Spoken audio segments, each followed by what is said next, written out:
In this video, we're going to talk about a very serious medical emergency that affects 30 to 60,000 dogs, or 5.7% of all dogs in the United States each and every year. We're going to talk about how to recognize it and then what you can do about it.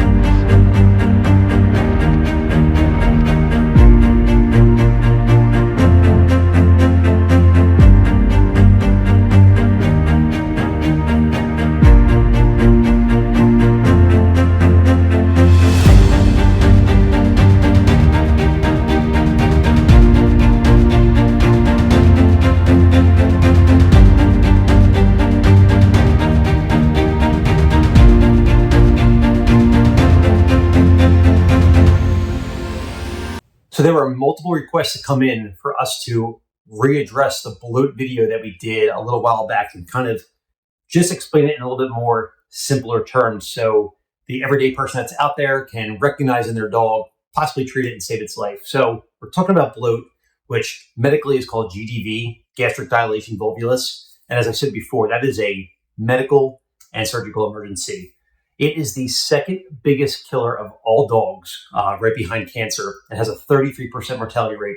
So if you're concerned about your dog, the best place to probably start is which dogs would be affected by this. And these are going to be your deep-chested, barrel-chested, larger breed dogs, your shepherds, Malinois, hounds, any kind of thing that fits that bill or that anatomy build, they're more susceptible.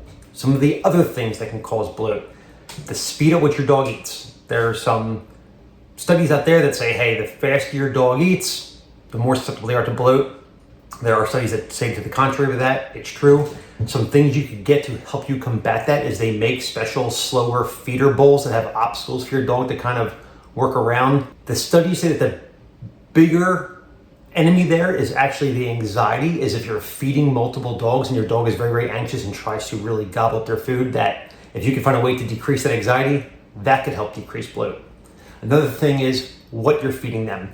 If you think of your dog food, if you've ever put that in a bowl of water, or there's some of their food has gotten into their water bowl, think about what that does if it sits in there for an hour, 2 hours, overnight. You see how much it expands and how big it gets. That is a huge issue when that does that in the dog's stomach.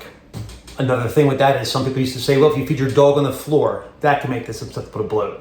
That myth has completely been debunked. They are finding that dogs that are fed from elevated feeders are just as susceptible to bloat as the ones that were fed on the floor. With that though, how many times you feed them in a day? Dogs that are fed once a day are twice as likely to bloat than a dog that's fed 2 times a day.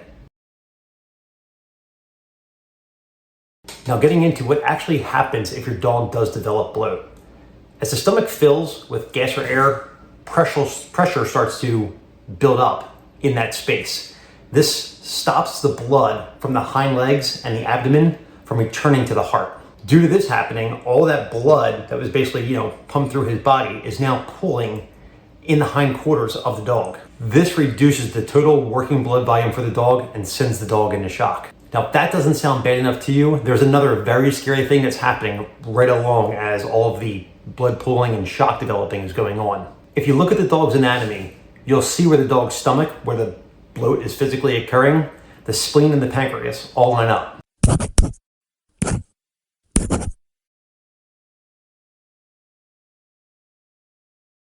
As the stomach flips, it's dragging the spleen and the pancreas along with it, and this cuts the blood flow completely off. That makes the pancreas be starved for oxygen, and as a result, it produces some very, very toxic hormones. One of these hormones in particular that it creates, if it reaches the heart, can actually pretty much just stop the heart dead in its tracks. And that's what really just kills your dog in an instant. So what can you do if you think your dog is developing bloats? Well, the first thing we want to look at is the signs and symptoms.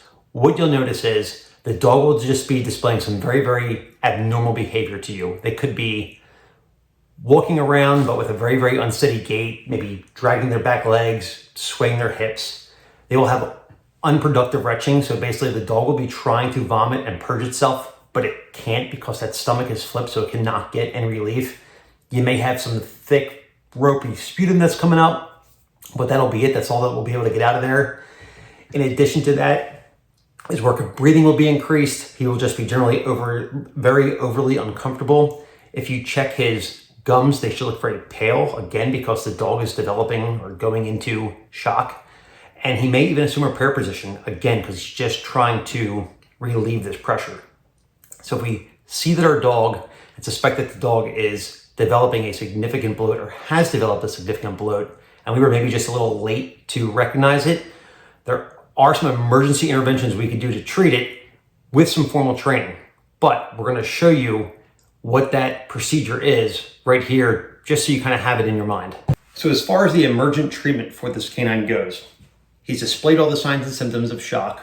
We've done our assessment on him. He's showing all the signs and symptoms of shock, which again, very quickly could be the pale mucous membrane color, the unsteady gait, the dragging of his rear hind legs, the unproductive retching, just the general malaise of the dog, maybe difficulty breathing. So everything that would be pointing us to the fact of, hey, I truly believe my dog is in a significant bloat case and I have to do something to save his life. As far as evaluating the dog physically, we want to look for symmetry or lack thereof. So if I was looking down the spine of my dog while he was either in a lay or a stand, or I could even feel down, I'm looking for either the left or the right side for something bulging out, which would basically be the dog's stomach, literally filled with that, air and gas, bulging against the side of his skin. It could also be underneath in some cases, but primarily it's going to be on the sides. So we say, okay, he's meeting all the criteria for bloat. My dog is going to die if I don't take immediate action. So for that, all we're going to do is take our Titech Pneumo Dart, which these come as a pair in our custom Ranch Strategies Canine IFAC kit. It is a 14 gauge, 3.25 inch needle.